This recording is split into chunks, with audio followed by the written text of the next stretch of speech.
Hello' guys welcome জনাইছোঁ মোৰ Ranju kitchen ব্লগলৈ। কি খবৰ আপোনালোকৰ? ভালনে?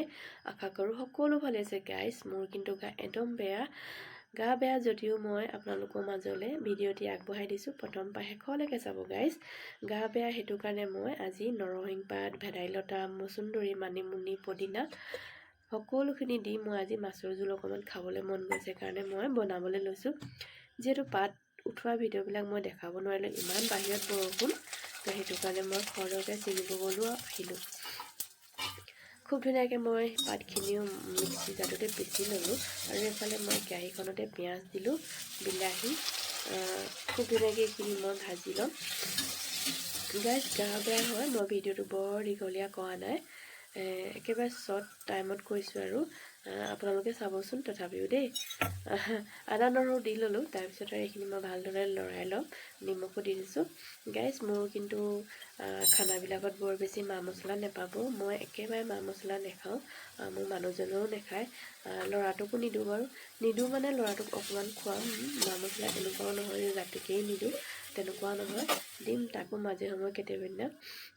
তো সেইটো কাৰণে আৰু মই একেবাৰে কম মা মছলাতে বনাবলৈ চেষ্টা কৰোঁ।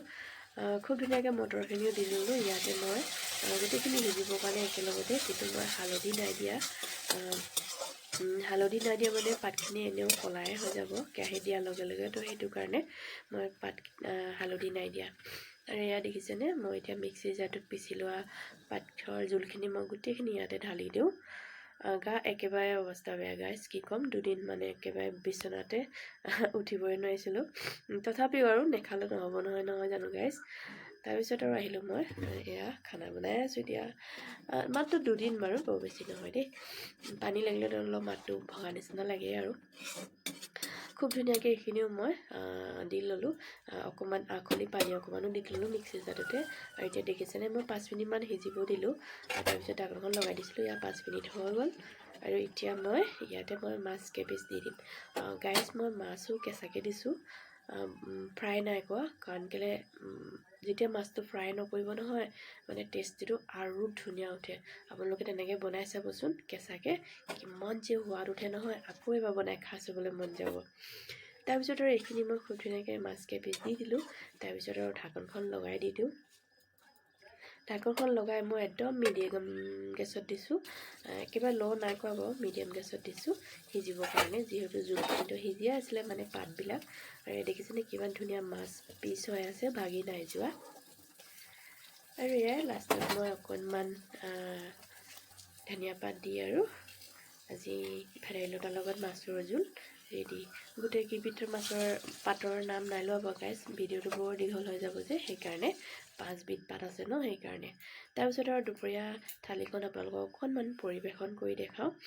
চেলাড ল'লোঁ, নেমু, জলকীয়া এটা, লগত এপিচ ফ্ৰাই মাছ লৈছোঁ। তাৰপিছত আৰু আজি স্পেচিয়েল আছিলে এয়া ভেদাইলতাৰ লগত মাছৰ জোল, আৰু আছিলে খাচী মাংস, তাৰপিছত আছিলে তিতা কেৰেলা ভাজি, আৰু আছিলে বেঙেনা আৰু মাছৰ পেটু ভজা। আৰু আপোনালোকে নক'ব দেই, মাংসৰ লগত বাৰু তিতা কেৰেলা ভাজি খায় নেকি? আমি কিন্তু খাওঁ, আমাৰ চবেই চলে, নহয় জানো গাইজ। আজি আছিলে এয়াই মোৰ থালি। ভিডিঅ'টো লাইক, শ্বেয়াৰ, চেনেলটো ছাবস্ক্ৰাইব কৰি দিব গাইজ। নতুন এটা ভিডিঅ' লৈ আকৌ আপোনালোকৰ ওচৰলৈ আহিম। ইমান বেমাৰ মাজতো আপোনালোকৰ মাজলৈ ভিডিঅ'টি আগবঢ়াই দিলোঁ, প্লিজ গাইজ ছাবস্ক্ৰাইব কৰি যাব। আজিলৈ আহোঁ, বাই বাই, ধন্যবাদ।